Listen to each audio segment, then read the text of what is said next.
Bienvenue à ce numéro du Journal des Journaux paru du 30 octobre au 5 novembre 2023. Un numéro qui coïncide avec les 100 jours de la gouvernance du CNSP.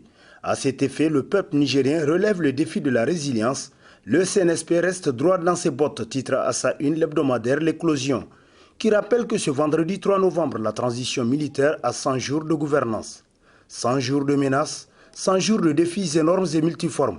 Certes, nous continuons de subir des attaques et pleurons nos martyrs, mais les choses ont changé depuis le 26 juillet. Les terroristes savent qu'ils ne peuvent plus surprendre et tuer nos forces pour retourner tranquillement raconter les faits à leurs commanditaires. Fort du soutien populaire, disons de la légitimité populaire dont il jouit, le CNSP et le gouvernement font tourner le pays dans la mesure du possible, constate le journal qui poursuit en soulignant « Donc nous souffrons ». Parce que nos dirigeants ont fait le serment de défendre les intérêts de notre pays et non de livrer nos ressources aux puissances impérialistes pour pouvoir régner tranquillement sur notre peuple. Que Dieu protège nos dirigeants patriotes, mais nous devons aussi nous armer de courage et affronter notre destin, conclut L'Éclosion. Transition militaire au Niger, les Nigériens attendent des grandes décisions, titre pour sa part l'hebdomadaire Le Visionnaire, pour qui le plus grand dossier sur lequel les Nigériens ont attendu des résultats tangibles. C'est une lutte acharnée contre les détournements des deniers publics perpétrés par les dignitaires du régime déchu. La COLDEF, presque un mois après son décret de création, n'a toujours pas été mise en place. Pourtant, c'est un secret de polichinelle. Chaque jour qui passe, les responsables des détournements du denier public réfléchissent pour trouver le canal fiable pour acheminer leurs devises à l'extérieur du pays, selon le journal pour qui la réussite de la transition est intimement liée à la prise de grandes décisions, surtout dans le cadre de l'exploitation de nos ressources naturelles. Seul élément pouvant permettre au Niger de contourner les pièges de l'impérialisme occidental, conclut le visionnaire. Économie, c'est parti pour la phase 2 de production du pétrole brut nigérien, titre dans sa rubrique Zapping, l'hebdomadaire satirique Le Hérisson, qui nous apprend que le mercredi 1er novembre 2023, le Premier ministre Ali Lamine Zen a procédé à Koulélé, région de Difa, au lancement de la deuxième phase de production du pétrole brut nigérien.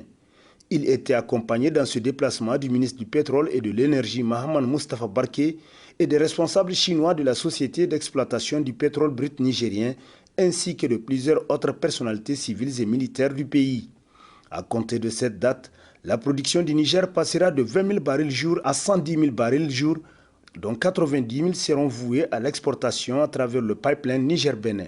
Voilà, c'est fait. Désormais, le Niger compte dans la cour des grands pays producteurs du pétrole, selon le Hérisson. Bazoum, un témoin gênant pour la France, s'interroge l'hebdomadaire satirique Le Canard en furie, selon qui certains analystes commencent à rassembler le puzzle de cette focalisation maladive de la France sur ce personnage troublant. Alors, l'inquiétude du côté français serait liée au risque que Bazoum ne craque pour avouer des choses qui pourraient compromettre Macron et son pays dans la dégradation de la situation sécuritaire au Sahel. En effet, comme vous le savez déjà, Bazoum était plus qu'un allié de la France au Niger. C'était un agent français au Niger. Dans ce rôle mercénarial, il avait eu droit à un certain nombre de choses secrètes sur la stratégie sécuritaire de la France au Sahel, selon le satirique qui constate qu'aujourd'hui Bazoum est tombé et le pouvoir est aux mains des ennemis de la France. Et le CNSP ne compte pas faire le moindre cadeau à la France avec laquelle il a rompu toute relation diplomatique. D'où la panique actuelle de la France qui veut à tout prix récupérer Bazoum, pas pour le replacer sur son trône, mais pour le soustraire d'un éventuel procès qui pourrait mettre mal à l'aise la France. Bazoum est visiblement un témoin gênant pour la France, conclut le Canard en furie. Niger, situation politique, les harkis de l'entourage Bazoum a constitué l'un des titres à la une de Niger Inter Hebdo qui nous apprend qu'un texte explicatif circule depuis quelques jours et qui voudrait justifier les raisons du refus par Bazoum de donner sa démission des suites de l'irruption de l'armée qui a renversé son régime. Il est signé par son ancien directeur de cabinet adjoint, Dani Takubakoy. Refus de signer selon lui, non pas par attachement ou une certaine crispation autour du pouvoir, mais par attachement à la démocratie pour donc mener un combat contre les militaires, pour qu'en fin de compte ce putsch intervenu au Niger soit le dernier. Tout un programme d'après le journal qui poursuit. Cette affaire de signature n'a jamais été invoquée dans tous les putschs qu'a connu le Niger, ni dans aucun autre putsch ailleurs. C'est une ruse de la France qui, tout de suite, s'est placée dans le jeu parce qu'elle a compris que le putsch du 26 juillet, c'est aussi un putsch contre sa présence au Niger. Et la France a vu juste, selon Niger Inter Hebdo. Le coup d'état de Tchani précipite le PNDS Taraya dans une grande zone de turbulence, titre à sa une l'hebdomadaire Le Témoin qui constate que les éléments de cette crise interne sont présentement en train d'être déballés de jour en jour et exposés au grand public. Ce sont les soutiens du président Bazoum qui, dès les premiers jours qui ont suivi les événements du 26 juillet, ont donné le coup d'envoi. Et ils ne l'ont pas fait dans la souplesse. Leur première cible a été le président Issoufou Mahamadou, nous apprend le journal qui poursuit. Dans un premier temps, les militants qui leur répondaient défendaient l'idée que le PNDS ne pouvait pas faire un coup d'État au PNDS. Restant dans la position défensive contre ceux qui attaquent Issoufou, ils disent que ceux-ci n'ont aucune preuve de ce qu'ils avancent. Mais ces derniers temps, ils ont changé de ton et le combat a pris une toute autre tournure. Désormais, les milices d'autodéfense ne se contentent pas de protéger Issoufou, ils passent à l'offensive. Et leur cible, à leur tour, c'est le président Bazoum, qu'ils pensent être le donneur d'ordre des tirs contre Issoufou et qu'il descend même sur le terrain pour diriger les opérations.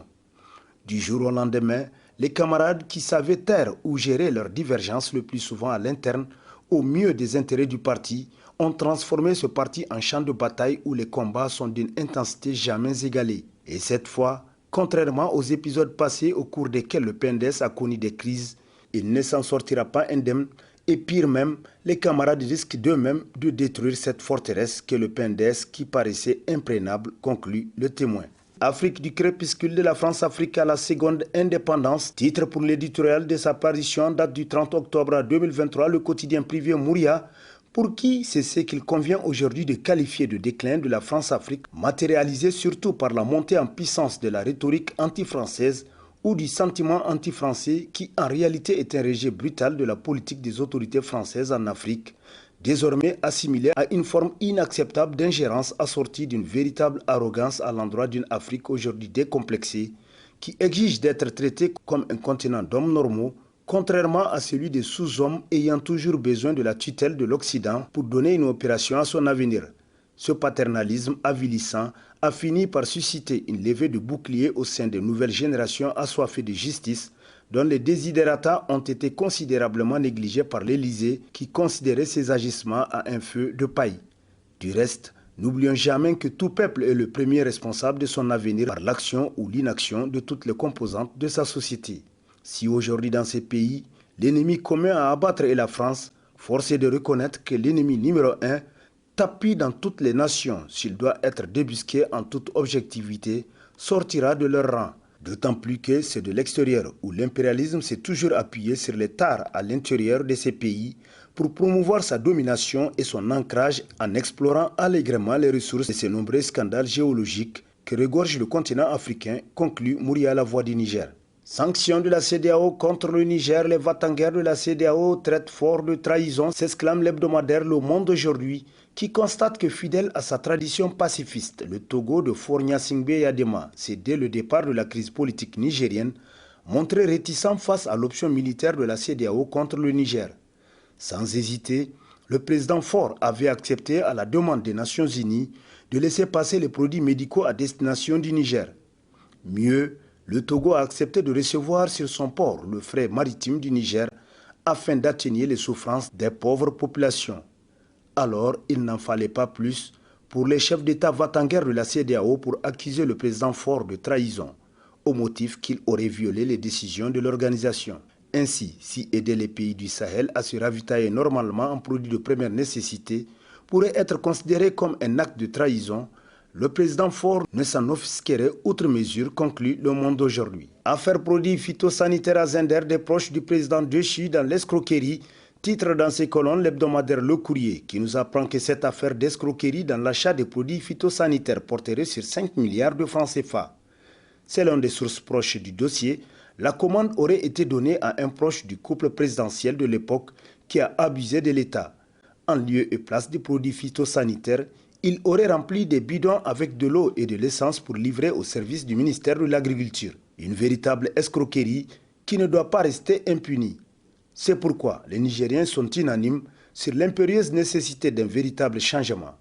Il faut aller vite pour déchoir les maires des différentes communes afin qu'ils ne puissent pas dissimuler de telles pratiques. Il faut également auditer la CAIMA, l'ONAHA et les services en charge de semences. La mise en place de la COLDEF est donc une nécessité capitale, conclut Le Courrier.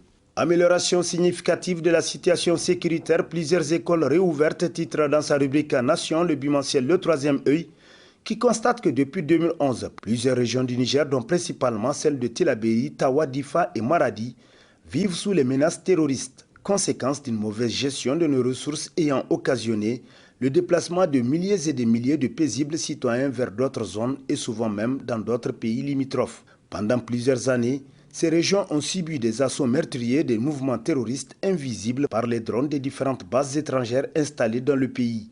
Tous les beaux discours que nous ont servis les politiciens ne nous ont pas permis de comprendre mieux le problème sécuritaire afin de mieux l'aborder, jusqu'à menacer l'existence même de l'État selon le journal qui poursuit en constatant que depuis l'arrivée au pouvoir des forces armées nigériennes, regroupées au sein du CNSP, la lutte contre le terrorisme a complètement changé de forme et redonne espoir aux populations durement affectées par le terrorisme.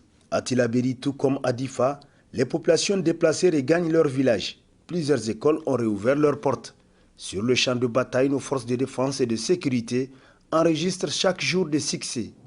Elles ne reçoivent plus d'interférences politiques ou partenariales comme cela se faisait dans le passé, selon le troisième œil. Football et transition militaire, un mariage souvent réussi, s'exclame à Saïd le bimensuel match, pour qui on dit souvent que comparaison n'est pas raison.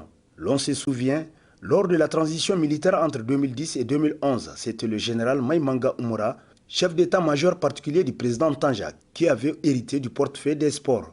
Alors, sous la conduite de cet officier supérieur des fans, le sport nigérien avait commencé à retrouver des couleurs. Ce frémissement ne concernait pas seulement le football, mais également d'autres sports comme le championnat national de lutte traditionnelle, qui avait vu, lors de sa 32e édition de 2010 à Tillabéri, le rehaussement des primes aux vainqueurs et aux finalistes malheureux. Cette prime était ainsi passée de 3 millions à 10 millions de francs CFA.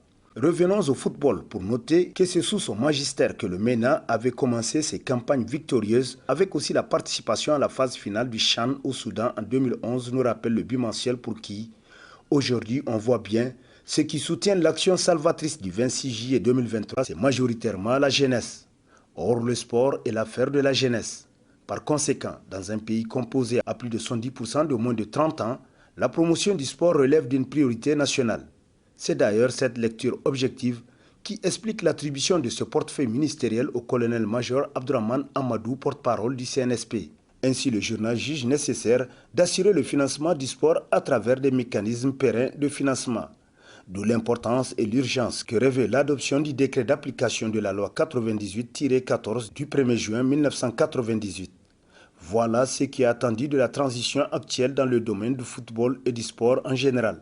Est-ce trop demandé au CNSP? Se demande le match qui conclut, pas du tout. Sous le parrainage du Mouvement national pour la sauvegarde de la patrie MNSP, le marcheur de Dosso Nyandou Hamidou porte le message de la jeunesse aux nouvelles autorités, titre dans ses colonnes l'hebdomadaire Niger Times, qui nous apprend que le vendredi 27 octobre 2023, le MNSP a parrainé le marcheur de la souveraineté et de la patrie, un jeune de Dosso qui a décidé de parcourir les 140 km du trajet Dosso-Niamey afin d'apporter une touche nouvelle à la série de soutiens citoyens dont bénéficie le CNSP. En acceptant de parcourir 140 km à pied, la distance qui relie Dosso à Niamey, le marcheur Hamidou se met dans un élan de patriotisme motivé par le don de soi et la reconnaissance au CNSP pour avoir permis à tous les Nigériens de se libérer des jougs de l'impérialisme. Ainsi, son arrivée à la place de la résistance de Niamey est prévue le dimanche dernier, où il devrait transmettre le message de soutien de la région de Dosso et celui du MNSP aux nouvelles autorités du pays, à leur tête le général de brigade Abdourahmane Tchani, le président du CNSP, chef de l'État, nous apprend davantage Niger Times.